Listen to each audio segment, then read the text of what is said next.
One of my favorite musicians is Woody Guthrie. He wrote This Land Is Your Land. He wrote a bunch of wonderful kids songs. He wrote a bunch of great talking blues. He's been a real inspiration for me. Well, about 10 years back, I got a hold of his biography by the author Joe Klein. And while I was reading it, I started finding, God, there's a lot of things about this guy I really don't like. And it was very kind of confusing, and I really had to think about it. Well, one is he had a first wife, and I think he had 3 kids with her, and he abandoned them, just completely abandoned his family and left his wife in poverty. I don't think he ever saw his kids again. I don't think he sent them any money. That was the first one. I thought, God, this guy who I love as a musician, who I respect, even as a children's musician, was a horrible father, very clearly. Then he went, got a new wife, and started a new family. And his son, one of his sons, was Arlo Guthrie, the famous musician. Well, there was a story about Woody Guthrie walking on the beach, I think at Coney Island where he lived, and Arlo was crying. But Woody Guthrie was in a very deep conversation with some adult friend of his, and Arlo Guthrie was about 3 years old. Well, Woody Guthrie got really annoyed. And he got annoyed that Arlo was crying. He was distracting him from his important adult conversation. So he picked up a handful of wet sand and he stuffed it in Arlo Guthrie's mouth. And Arlo, and it was like, I read that and I'm like, this man is evil. This man is evil. And this was related later, I guess, to the biographer, either directly or indirectly, by the friend who was right there, who saw it. I guess Arlo didn't even remember it, probably, or maybe he did, I don't know. But it just made me think, as an example, how do I reconcile the fact that some great artists, great musicians, great writers that I really love could be horrible people, or just maybe they weren't altogether horrible people, but did horrible things.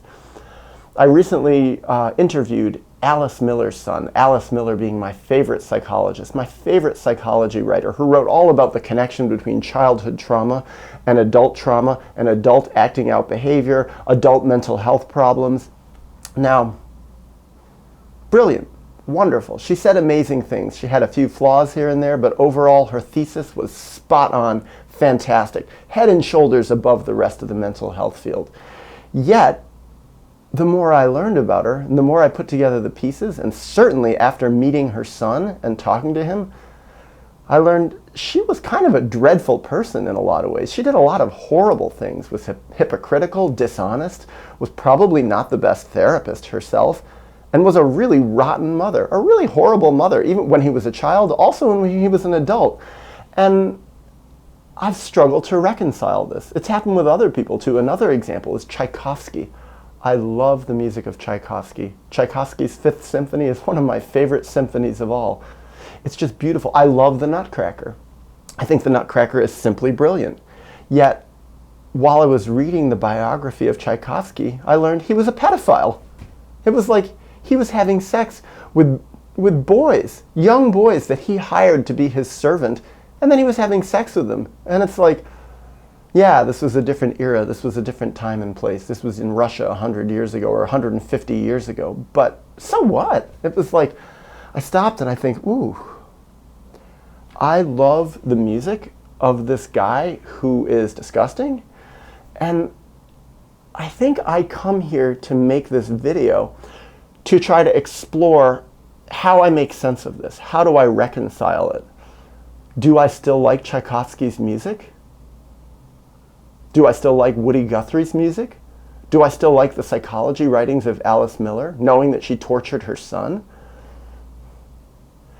And this is where it's confusing, because at some intellectual level, maybe some emotional level, I like them less. But at some level, I still feel like I love their work. I can't help it. There's something about it that's so beautiful. And it's like, so some part of me in a strange way does separate the beauty of the work, the beauty of the expression, from the sick sides of the person, from the disturbed sides of the person. And then I think it comes down to looking at myself. Am I perfect? Have I behaved perfectly throughout my life? Have I always behaved in an upright, ethical manner? The truth is, no. especially when I was a kid. I was a traumatized kid. I was confused. I was stuck in a very screwed up, messed up family that really did a lot of harm to me. And I acted that out. I expressed it. There's actually a Freddie Mercury song. Freddie Mercury, who somehow got AIDS and died very young through his own acting out misbehavior, one could only imagine. But he wrote a line in the song, "We Are the Champions." And bad mistakes, I've made a few. And it's like, yeah, I've made mistakes too. I've made bad mistakes, and I've made a few. Not a ton, thank God, but a few. And it's like, does that take away from the good things that I do? And I have to ask myself that.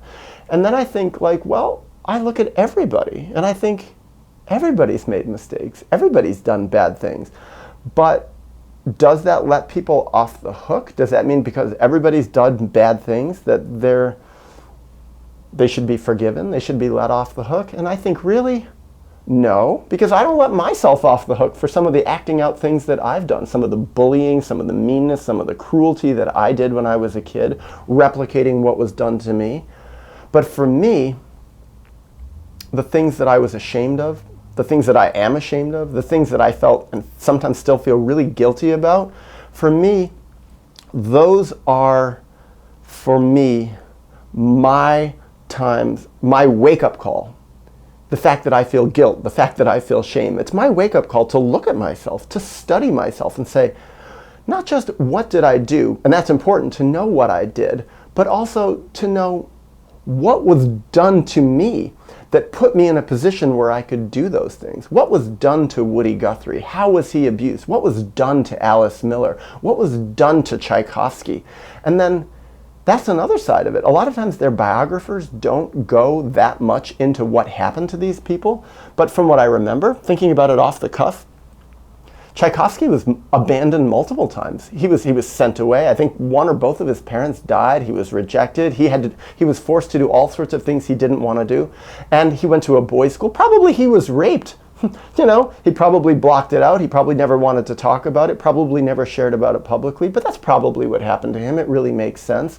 What happened to Alice Miller? She never shared about it in her lifetime. It wasn't until her son Martin Miller came along and wrote his biography of her, which thankfully is now in English, where it was like the world got to see, yeah, she was a horribly abused Holocaust survivor. She came from a screwed up family. She wasn't allowed to be herself, and she had to live through torture in the Holocaust, literal, horrible, horrible things. And it really contributed to her being very screwed up. What happened to Freddie Mercury?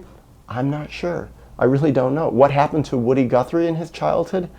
Well, I know his mother had a horrible genetic disease that he actually ended up inheriting. What is it called? Huntington's chorea. She had that, and she went crazy before his eyes and really degenerated into someone who was raving and out of control and ultimately died from it. And I don't think his father was such a wonderful guy. His father actually participated in the lynching. I think it's on Wikipedia. I think this is where I read it. The lynching of 2 black people in Oklahoma in like, God, what was it, like 1900 or 1910, something like that.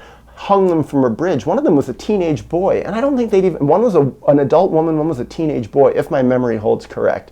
This is Woody Guthrie's dad. It's like, these people didn't come from the healthiest place. And then what happened to me? Well, I came from a crazy family in a lot of ways. I was manipulated. There was horrible sexual boundaries. I was abused. I got beaten up as a kid. I was lonely. We moved a lot. I got uprooted. I lost my friends. I had to regain new friends. I really was unstable in a lot of ways. I really had a very legitimate reason to be insecure in so many ways.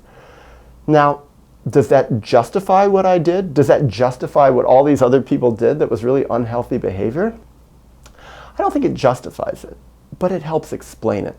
And for me, explaining it for myself to what I've done is part of my healing process. But the real thing is to grieve what I went through. The real thing is to really clearly know what I went through and to regain my feelings around the traumas that happened to me. And by regaining my feelings, regaining my anger about being abused, my sadness, my hurt, the feelings of loss that I went through, the horrible feelings of abandonment that I went through, the feelings of injustice, by being able to reclaim my feelings that I wasn't allowed to feel when I was a little boy, by reclaiming those feelings, I am able to heal. I'm able to grieve. I'm able to become a whole person again, a person who's not split off and acting out in unconscious split off ways.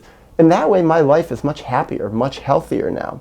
And ironically, I'm also a much more free, open, honest, and creative person because I'm not all stuck with all this muck and morass inside of myself from how I've been harmed.